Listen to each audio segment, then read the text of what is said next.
Karena itu kepada semua media saya ingatkan, janganlah membuat berita-berita yang provokatif, berita-berita yang ada aroma adu domba, berita-berita yang membuat gaduh. Pada malam ini saya umumkan untuk seluruh, yaitu anak bangsa, insya Allah besok hari Sabtu tanggal 12 Desember 2020 di pagi hari, saya bersama pengacara akan datang ke Polda Metro Jaya, insya Allah.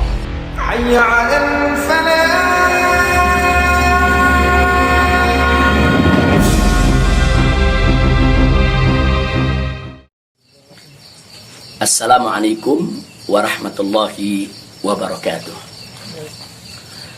Kepada segenap rakyat dan bangsa Indonesia yang saya cintai, semoga kita tetap selalu menjaga protokol kesehatan, tetap selalu berupaya secara bersama-sama mengatasi pandemi yang sedang melanda kita punya negeri. Insya Allah, Allah angkat segera pandemi yang terjadi saat ini. Amin ya rabbal alamin. Nah, kepada seluruh masyarakat, dalam kesempatan ini saya ingin menyampaikan hal yang saya pandang amat penting sekali berkaitan dengan status saya sebagai tersangka di Polda Metro Jaya. Nah, yang ingin saya sampaikan di sini adalah pertama, bahwa saya tidak pernah lari apalagi sembunyi. Sekali lagi saya ulangi, saya tidak pernah lari dan tidak pernah sembunyi. Karena selama ini pada proses pemulihan, saya lebih banyak duduk di Pondok Pesantren Alam Agrokultural Markas Syariat Megamendung. Karena di pesantren ini udaranya sangat asri, segar, jadi untuk pemulihan luar biasa bagusnya. Sekali-sekali saya turun ke Petamburan, saya turun ke Sentul untuk menengok anak dan cucu. Jadi bagian pertama yang ingin saya tekankan adalah saya tidak pernah lari apalagi sembunyi dari panggilan polisi. Yang kedua, saya juga tidak pernah mangkir dari panggilan Polda Metro Jaya. Nah, kenapa saya katakan saya tidak pernah mangkir? Pada panggilan yang pertama, yaitu hari Selasa tanggal 1 Desember 2020, ketika itu saya tidak bisa memenuhi panggilan, saya kirim pengacara. Pengacara datang ke sana, bertemu dengan penyidik, menyampaikan surat secara resmi, minta penundaan, dan alhamdulillah penyidik bisa memahami dan menerima. Akhirnya sepakat bahwa saya diundurkan untuk panggilan yang kedua. Nah, untuk itu saya apresiasi, saya hargai sikap penyidik yang sangat kooperatif, sangat baik. Terima kasih. Nah, kemudian pada panggilan yang kedua, yaitu pada hari Senin tanggal 7 Desember 2020. Nah, ketika itu saya melihat posisi pemulihan kita memang masih perlu penambahan sedikit waktu. Dan lagi-lagi saya tidak mangkir, tapi saya kirim pengacara saya bertemu kembali dengan para penyidik. Kita sampaikan surat, kita sampaikan permohonan, dan alhamdulillah permohonan tersebut diterima secara baik oleh para penyidik. Lagi-lagi di sini saya ingin sampaikan apresiasi dan terima kasih kepada para penyidik di Polda Metro Jaya. Nah, pada hari itu juga, yaitu di pagi hari Senin tanggal 7 Desember, ada kesepakatan, yaitu antara para pengacara dengan para penyidik, juga dengan keridoan saya, di mana kita sepakat bahwa saya akan datang ke Polda Metro Jaya pada hari Senin tanggal 14 Desember 2020. Itu sudah merupakan satu komitmen. Nah, artinya komitmen kita akan datang, insya Allah sehat walafiat, tidak ada halangan lagi. Nah, ini yang perlu kita sampaikan, dan komitmen ini kita jaga betul. Karena saya akan selalu memegang komitmen dengan pihak manapun kalau kita sudah membuat satu kesepakatan, satu perjanjian. Nah, karena itu di sini yang perlu saya sampaikan juga pada hari yang sama, yaitu pada tanggal 7 di hari Senin tersebut, secara mengejutkan, sebagaimana kita tahu semua, di mana di siang hari Bapak Kapolda Metro Jaya mengumumkan tentang tragedi penembakan 6 Laskar FPI yang selama ini setia mengawal saya.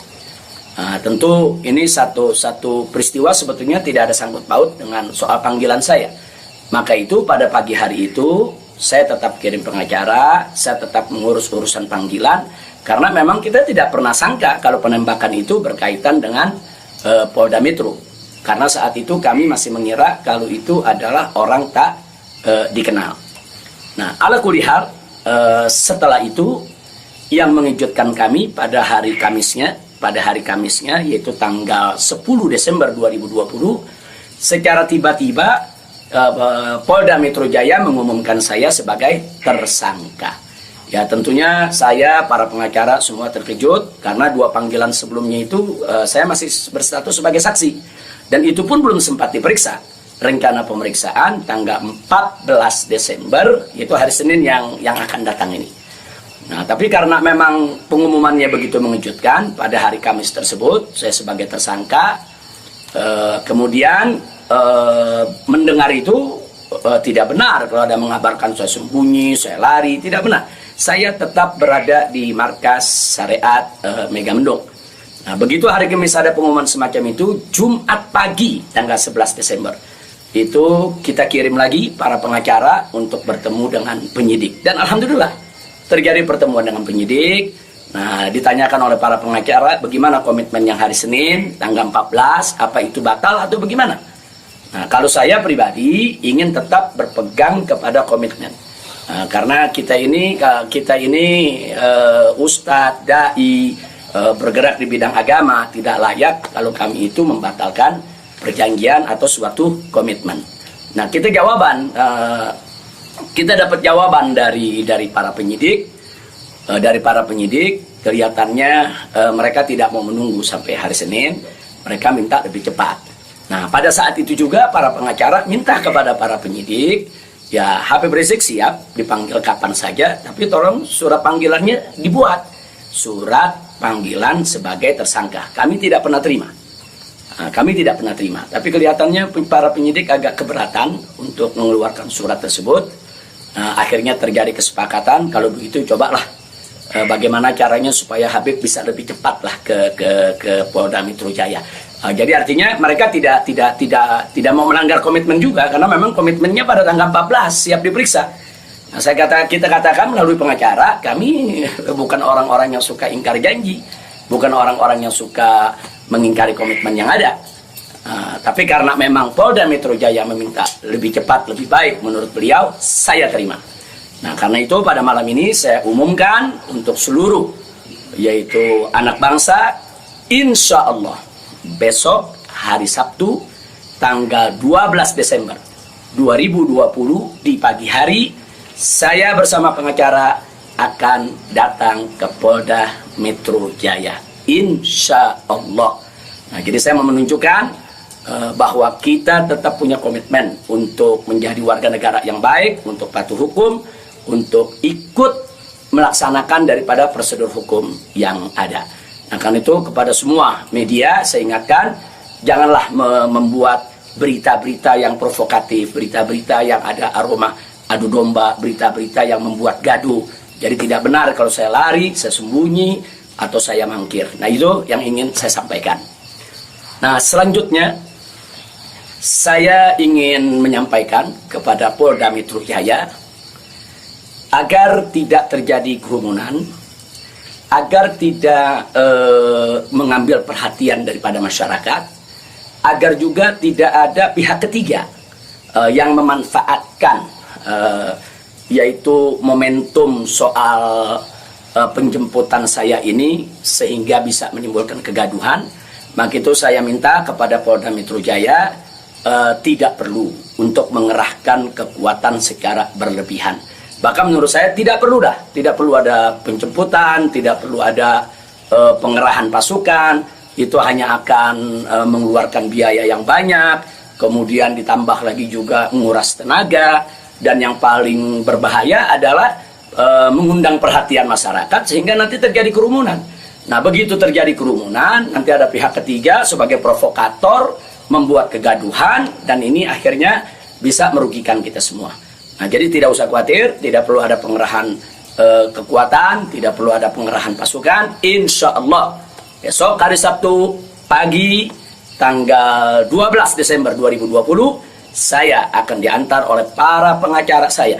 Nah, untuk memenuhi panggilan atau memenuhi yaitu panggilan atau rencana pemeriksaan yang akan dilakukan oleh Polda Metro Jaya sesuai dengan aturan yang berlaku. Nah, ya, yang berikutnya yang tidak saya lupakan kepada seluruh umat Islam. Kepada seluruh umat Islam, saya minta juga tidak membuat kerumunan. Nah, jadi jangan sampai mengganggu daripada proses hukum ini. Sabar, tenang, ikuti proses hukum ini dengan baik, sesuai dengan aturan yang ada. Banyak-banyak berdoa. Nah, mudah-mudahan semua berjalan dengan baik. Insya Allah Allah memberikan keamanan, keselamatan, kemenangan, dan lain sebagainya. Jadi tolong jangan buat kerumunan karena kita sudah punya komitmen. Bagaimana untuk tetap menjaga protokol kesehatan, bagaimana kita bersama-sama dengan semua komponen anak bangsa yang ada untuk mengatasi pandemi di kita punya negeri. Nah, jadi sekali lagi saya ulangi kepada Polda Metro Jaya, saya minta tidak perlu untuk mengerahkan pasukan, apalagi secara berlebihan, karena akan mengundang perhatian, mengundang kerumunan, bahkan bisa memberi kesempatan kepada pihak ketiga, provokator, untuk membuat kegaduhan. Nah, ini kalau ini terjadi, akhirnya kita semua rugi. Nah, tidak usah khawatir, saya pegang komitmen, insya Allah besok hari Sabtu pagi saya akan hadir di Polda Metro Jaya bersama para pengacara saya. Dan kepada umat Islam sekali lagi, jangan bikin kerumunan. Apalagi sebab kalau bikin kerumunan lagi nanti ada provokator, ribut lagi, gaduh lagi. Saya tidak mau ada kegaduhan, saya tidak mau ada kerumunan. Saya ingin pemeriksaan itu berjalan secara baik sesuai dengan undang-undang yang berlaku. Dan kepada masyarakat cukup doakan dari rumah agar saya, begitu juga para pengacara semua, diberikan kekuatan oleh Allah Subhanahu wa Ta'ala. Itu saja. Terima kasih. Jazakumullahu khairal jaza. Wassalamualaikum warahmatullahi wabarakatuh.